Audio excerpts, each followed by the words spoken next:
सभी लोग बैठ जाएंगे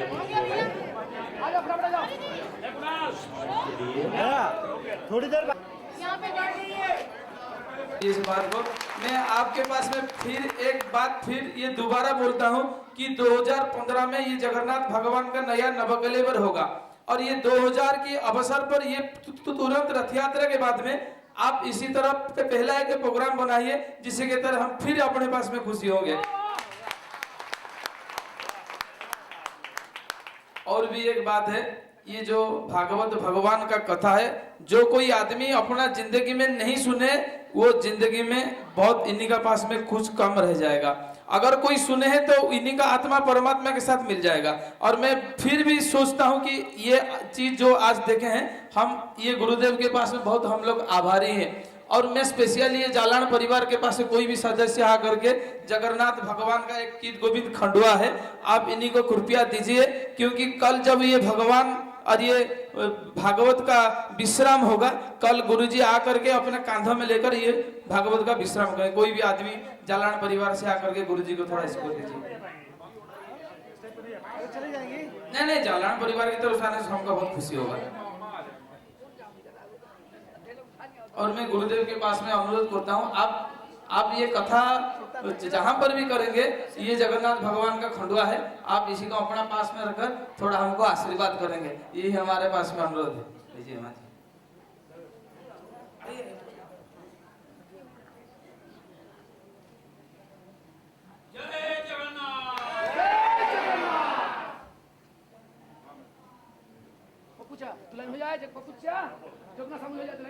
जगन्नाथ स्वामी नैन सुकामी दो होता है।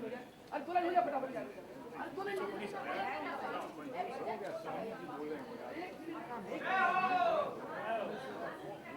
अब स्वामी जी से अनुरोध है, पुष्कर से स्वामी जी आए हुए हैं, हम लोग का बहुत बड़ा सौभाग्य है, सभी संत आए हुए हैं यहाँ पे।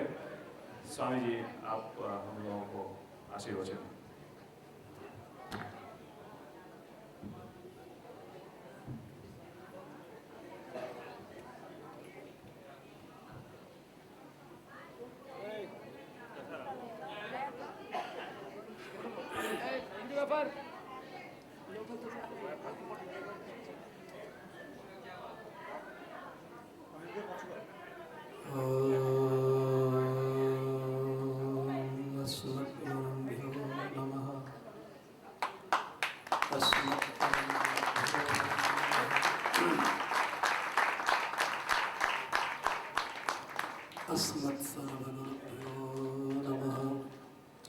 श्रीमते रामानुजाय नमः। अनंताचार्य कृपया वेदान्तद्वयपारगं रामकृष्णाग्रेसरभक्तं विश्वक्सेन मुनिं भजे।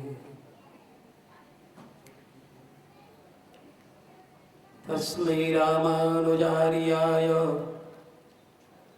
नमः परमयोगिने, यः श्रुतिस्मृतिसूत्राणाम् अन्तर्ज्वरमशेषम्। नीलाचलनिवासाय नित्याय परमात्मने, सुभद्रा प्राणनाथाय जगन्नाथाय मंगलम। श्री जगन्नाथ भगवान की, श्रीमद्भागवत महापुराण की, श्री व्यास जी महाराज की, श्री सुखदेव जी महाराज की,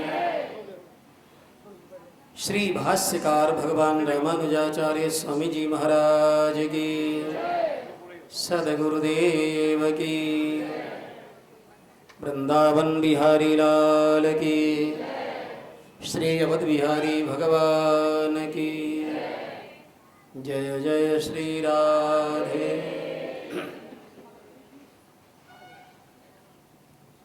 करुणा बरुड़ाले सर्वेश्वर भगवान श्री जगन्नाथ की पावन सानिध्य में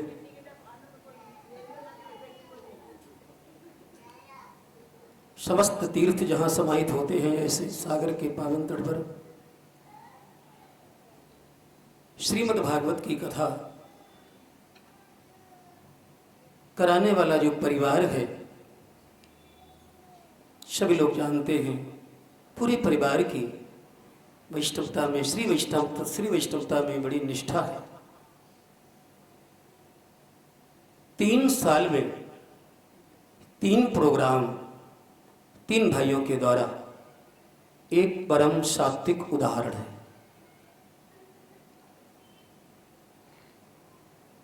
राजसी तामसी कार्यों के लिए तो प्रतियोगिताएं होती रहती हैं, लेकिन भगवदीय कार्यों के लिए, सत्संग के लिए, परम निश्रेयस की प्राप्ति कराने वाले जो सत्कर्म हैं, उन कार्यों के लिए इस प्रकार का भाव एक ही परिवार में, एक ही घर में, ये पहली बार देख रहा। ये भगवान की कृपा है। संपत्ति तो बहुत लोगों के पास होती है, होगी, लेकिन संपत्ति और समय का सदुपयोग करना वास्तव में ये व्यक्ति करता तो क्या है, भगवान की कृपा होती है तभी भगवान संपत्ति और समय का सदुपयोग करवा लेते हैं। यहाँ श्रीमद् भागवत की कथा, पुरुषोत्तम भगवान की कथा, पुरुषोत्तम भगवान की सन्निधि में, पुरुषोत्तम क्षेत्र में आप लोग दूर दूर से आकर के, और भागवत की कथा भी किसके द्वारा होनी चाहिए, करने वाला भी भागवत, सुनाने वाला भी भागवत हो, और श्रीमद् भागवत सुनने वाला भी भागवत हो, और श्रोताओं के बीच श्रोताओं के रूप में भी यदि भागवतों की संख्या ज्यादा मिल जाए तो फिर कहना ही क्या है। श्रीमद् भागवत का आयोजन कराने वाला जो ये परिवार है, परम भागवत, हमारे श्रीमद् जगतगुरु रामानुजाचार्य श्री स्वामी राजनारायणाचार्य जी महाराज देवरिया पीठाधीश्वर, परम भागवत वैष्णवाचार्य, और मैं मानता हूं कि जो इतनी दूर दूर तक कथा सुनने के लिए चले आए, ये भी भागवत ही है, इसमें कोई दो राय नहीं।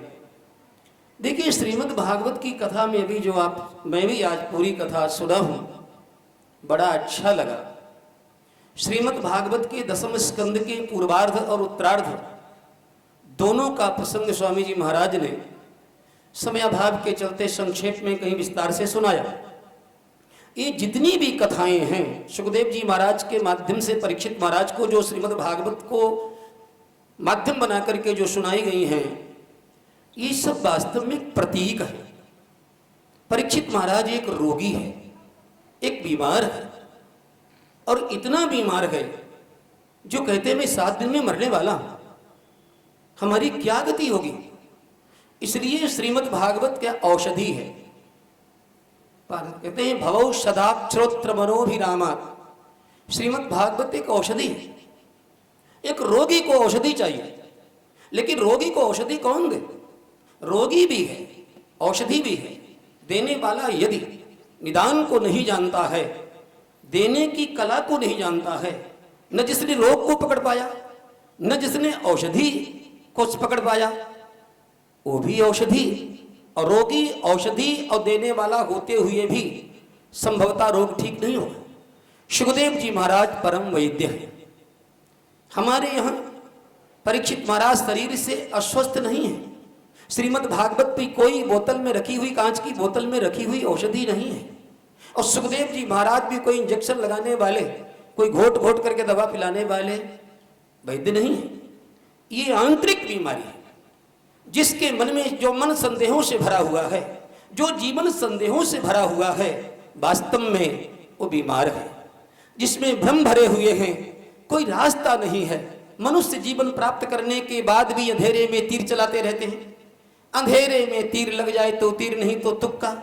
जिसके जीवन का कोई लक्ष्य नहीं। लक्ष्य क्या है? प्रणवो धनु सरोह्यात्मा ब्रह्म तल लक्ष्य मुच्यते। मानव जीवन का अंतिम लक्ष्य है भगवान की प्राप्ति। भगवान के मार्ग को प्राप्त कर लेना ये लक्ष्य है। और यदि मानव जीवन प्राप्त करने के बाद, खेती नौकरी व्यापार धंधा करने के बाद, घर गृहस्थाश्रम का विस्तार करते हुए भी सब कुछ कर लिया, और यदि इस लक्ष्य को प्राप्त करने में हम असफल रहे, तो समझ लो हम एक किंकर्तव्य विमूढ़ भ्रमित संशयग्रस्त एक बीमार हैं। इस बीमारी का इलाज श्रीमद् भागवत के माध्यम से तो सुखदेव जी महाराज ने द्वितीय स्कंद से लेकर के और द्वादश स्कंद के 6ठे अध्याय तक क्रमशः ये जो कथाएं सुनाई हैं, कथाएं इनमें बड़ा रस है, बड़ा सार है।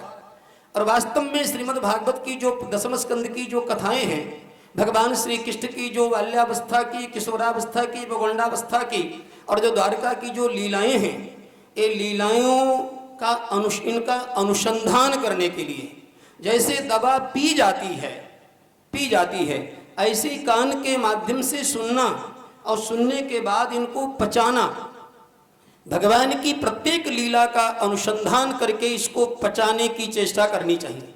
जैसे कि अभी अभी हम लोगों ने रुक्मिणी कृष्ण का विवाह देखा। ये विवाह कब हुआ होगा? 5000 वर्ष पहले हुआ होगा, द्वारका में हुआ होगा।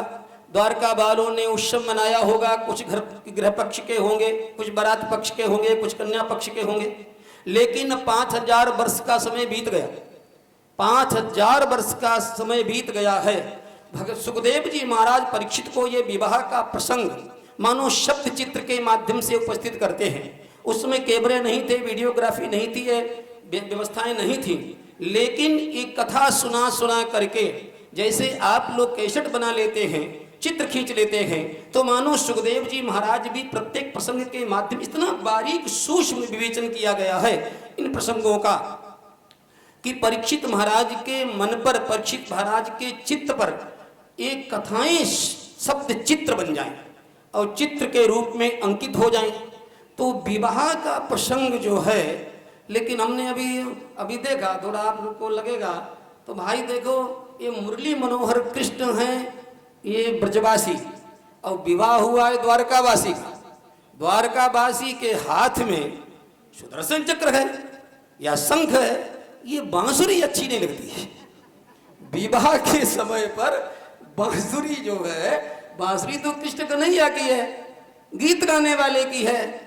और विवाह के बाद तो भगवान श्री कृष्ण वाह पांचजन्यम ऋषिकेशो शंख बजाने वाले हैं, दोनों में कोई बात नहीं। यही तो भगवान ने हमको आजादी दी है, हम द्वारिकाधीश के भी मुखार बिंद में बांसुरी लगा सकते हैं। यही उनका सौलभ्य है, यही उनकी कृपा है। भगवान ने द्वारका में कभी बंसी नहीं बजाई, लेकिन हम चाहें तो द्वारिकाधीश के रूप में भी भगवान को बंसी पकड़ा सकते हैं, भगवान को बुरा नहीं लगेगा। ये भगवान ने हमको छूट दी है, यही उनका सौलभ्य गुण है।